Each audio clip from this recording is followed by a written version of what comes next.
వాస్తవాలు తెలుసుకుని మాట్లాడు మిస్టర్ మురళీకృష్ణ. రాజంపేటకు చెందిన తెదేపా బలిజ సంఘం నేతలు నాయకులు కులం పేరుతో పార్టీలో చిచ్చు పెట్టడం మానుకోవాలి. వైకాపాకు చెందిన నువ్వు ఎన్నికల ముందు పార్టీ మారి ఇప్పుడు వైసీపీ కోర్టుగా తెలుగుదేశంలో చిచ్చు పెట్టడం మానుకో. మురళి గారు కడప ప్రజలను మోసం చేసి మీపై ఉన్న 20 పైగా చెక్ బౌన్స్ కేసులను మొదట క్లియర్ చేసి మొదటగా పరిష్కరించి తర్వాత సమాజ ఉద్ధరణకు వస్తే బాగుంటుంది. నమస్కారం.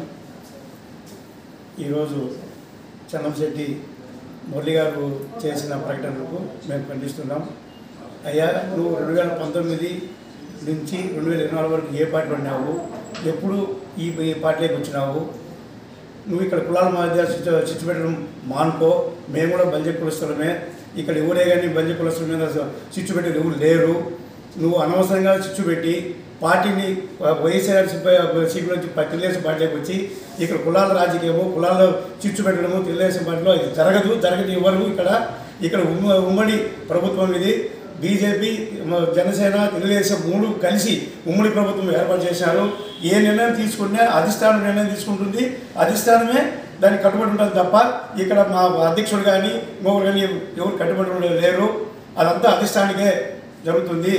ఈ రాజపేట వర్గంలో 6 మల్లాలు ఉంటే 6 మల్లాల్లో 3 మల్లాలు మన బలిజ కులస్తులే ఉన్నారు.